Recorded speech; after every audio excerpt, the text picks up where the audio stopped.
The knock on the door was a soft, hesitant tap tap tap, the sound of someone who wasn't sure they were welcome. I wiped my flour-dusted hands on my apron, a familiar, comforting weight around my waist, and peered through the peephole. There, haloed by the dreary drizzle of a New Haven autumn afternoon, was my younger sister, Chloe. Her shoulders were hunched against the cold, or maybe against the world, and the large suitcase at her feet told a story I'd been hoping wouldn't be written. My heart did a complicated little dance, a leap of joy at seeing her, immediately followed by a plummet of dread. I pulled the door open, the warmth of our home spilling out onto the porch. Chloe, my God, what are you doing here? Why didn't you call? I enveloped her in a hug, feeling how thin she'd become beneath her damp coat. She smelled of rain and cheap perfume, a scent that tugged at a deep, protective cord within me. I'm sorry, Sarah, she mumbled into my shoulder, her voice thick with unshed tears. I didn't know where else to go. Mark and I, it's over. For real this time. Shh, it's okay, I soothed,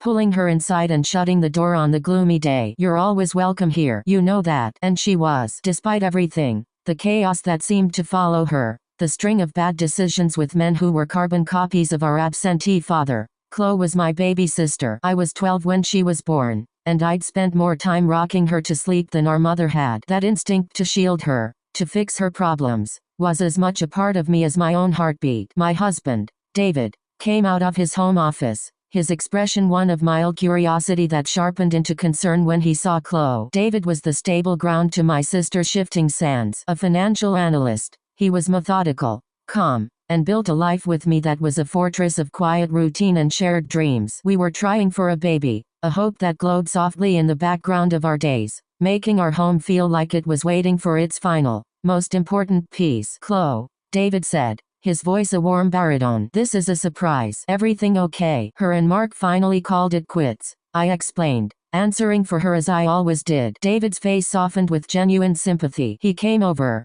gave Chloe a brief, brotherly hug. I'm sorry to hear that, but you're safe here. Stay as long as you need. The gratitude in Chloe's eyes was so raw it was almost painful to look at. Thank you, David. I promise I won't be a burden. I'll get a job, find my own place ASAP. Nonsense, I said firmly, taking her suitcase. Your family. This is your home until you get back on your feet. And so, the new dynamic began. The first few weeks were nice. It felt like the slumber parties of our childhood. We'd stay up late, talking on the couch with a bottle of wine, dissecting her failed relationship. I'd cook her favorite meals, trying to put some meat back on her bones. David was a perfect gentleman, giving us space, occasionally joining in with his dry, witty observations that would make us laugh. He'd helped her update her resume, offering sound, practical advice. He was being the wonderful man I'd married, and my love for him swelled, seeing his kindness towards my sister. But slowly, imperceptibly at first, the atmosphere began to change. It started with the little things. I'd walk into the living room and find David and Chloe deep in conversation on the sofa,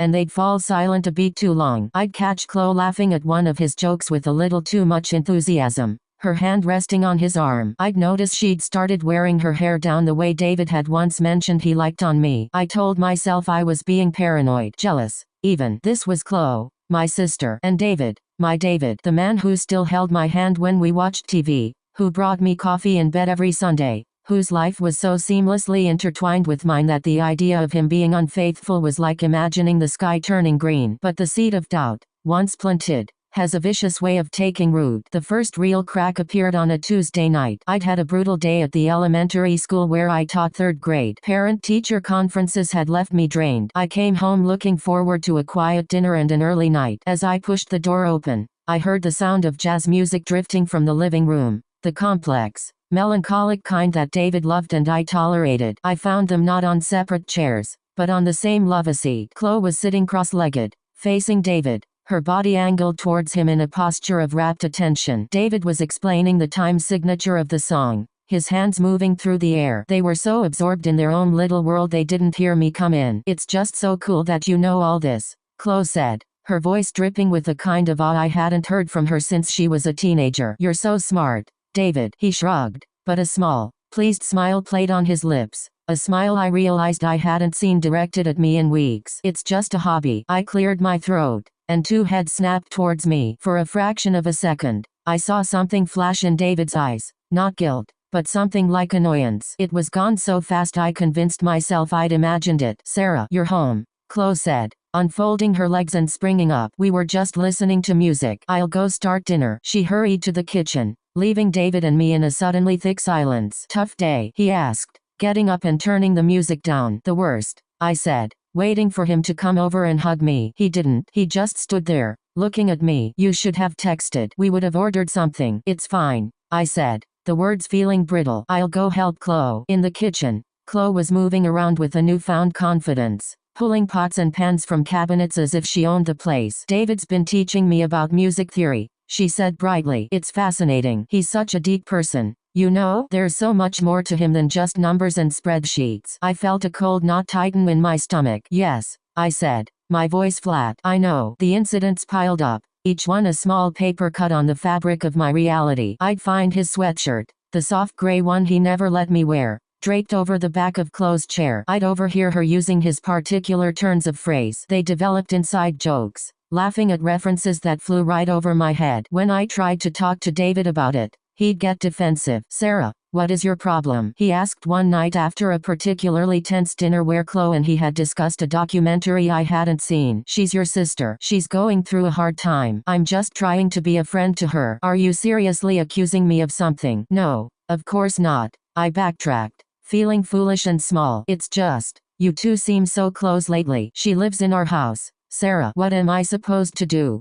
Ignore her. His logic was sound, but it felt like a weapon. He made my unease seem like a character flaw, a sign of my own insecurity. The final, shattering blow came on a night I was supposed to be in Boston for a teachers' conference. The conference was cancelled last minute due to a speaker's illness, and I decided to drive back home, surprising David with an early return. I pictured us ordering Thai food, maybe watching a movie, reclaiming some of the intimacy that had felt so strained. I pulled into the driveway just after 9 p.m. The house was dark except for the soft glow from our bedroom window upstairs. A little smile touched my lips. Maybe he'd gone to bed early. I'd sneak in and wake him up. I let myself in as quietly as I could, dropping my bag by the door. The house was silent. I crept up the stairs, the old wood creaking softly under my weight. As I reached the top, I heard a sound from our bedroom. A low, throaty laugh. Chloe's laugh. My blood ran cold. I told myself 1,000 stories in that single second. She was borrowing something. She was watching TV in there. Anything but the truth that was now pounding in my ears with the force of a jackhammer. The door was slightly ajar. I pushed it open, just an inch. My breath caught in my throat. The sight that met my eyes didn't just shatter my heart. It vaporized my entire world. The soft light from the bedside lamp cast long shadows across the room. Our room. And in our bed. The bed David and I had picked out together, the bed where we'd whispered our dreams and tried to make a baby, were David and Chloe. They were naked, tangled in the sheets that still smelled of my lavender laundry detergent. David was on top of her, his body moving in a rhythm I knew intimately, his face buried in her neck. Chloe's eyes were closed, a serene, almost triumphant smile on her face, her fingers tracing patterns on his bare back. I didn't scream. I didn't cry. The sound that escaped me was a small, strangled gasp. The sound of a soul being violently evicted from its body. David's head snapped up. His eyes, meeting mine in the dim light, widened in pure, unadulterated horror. Sarah. Chloe's eyes flew open. For a moment, she looked startled. Then her expression shifted into something else. Something that looked uncomfortably like pity. I didn't wait. I turned and ran, stumbling down the stairs, my vision blurring. I heard David shouting my name, the frantic scrambling from the bedroom, but I was already out the front door. The cold night air slapping my face. I fumbled for my car keys, my hands shaking so violently I could barely get the key in the ignition. I drove. I didn't know where I was going. I just drove, tears streaming down my face. The image of them burned onto the back of my eyelids. The betrayal was a physical pain, a hot, twisting knife in my gut. My husband, my sister, the two people I loved and trusted most in the world, the two pillars of my life had conspired to bring the whole temple crashing down. I ended up at a 24-hour diner on the outskirts of town, sitting in a sticky vinyl booth, nursing a cup of coffee I had no intention of drinking. My phone buzzed incessantly on the table. David, Chloe, David, Chloe. I ignored them all. The world outside the diner window was a smear of lights and movement, a reality that no longer made any sense. After an hour, the texts changed. They became pleading, frantic. Sarah, please come home. Let me explain. David. Sarah, I'm so sorry. It was a mistake. It just happened.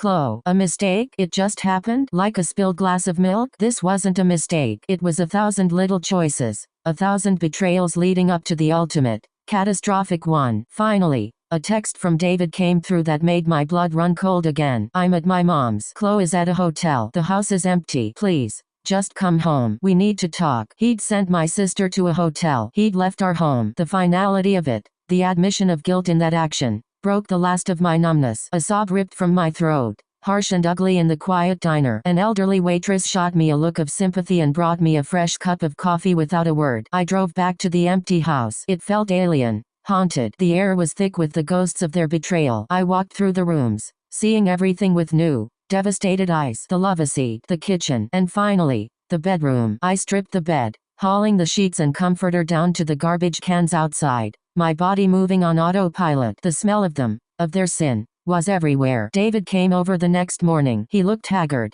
his eyes red-rimmed. He tried to talk, to explain, his words a jumble of cliches I'd only ever heard in bad movies. It didn't mean anything, Sarah. It was a moment of weakness. She was just there, and you've been so distant lately with the stress of trying for a baby. Each excuse was another twist of the knife. He was blaming me, blaming our struggle to conceive, blaming my distance. He didn't take responsibility, not truly. And Chloe, I asked, my voice eerily calm. Your sister-in-law? Was she just there too? He had the decency to look ashamed. It just evolved. We spent so much time together. She listened to me. She made me feel seen. The funeral for my marriage was a quiet, paperwork-filled affair. David moved out permanently. We hired lawyers. The life we'd built, the future we'd planned, was dismantled with brutal efficiency. The dream of a baby evaporated, a casualty of the nuclear war they had started in my heart. Chloe tried to call me once. I listened to her voicemail, her voice trembling with tears. Sarah, please. I never meant to hurt you. I was so lost, and David was so kind. He made me feel safe. I love him. I think I've always loved him. I deleted the message. There were no words for that level of betrayal. The sister I had protected, nurtured, and welcomed into my home had not only stolen my husband, she had rewritten our entire history, tainting every happy memory with the poison of this truth. It has been a year now. The divorce is final. David and Chloe are, from what I hear through the brittle grapevine of mutual friends, living together in an apartment across town. They are a couple. The fact still has the power to steal my breath sometimes. I live in a new apartment, with new furniture. I started therapy. I'm trying to rebuild a life from the rubble they left me. Some days are okay. I can lose myself in my work, in the bright, uncomplicated faces of my students. Other days, the grief and rage still ambush me, a tidal wave that leaves me gasping on the kitchen floor. The title of this story is true. I invited my sister in, and what my husband did shattered everything. But the deeper truth, the one I'm still learning to live with, is that the shattering was also a terrible, painful clearing. It revealed the weak foundations I had built my happiness upon,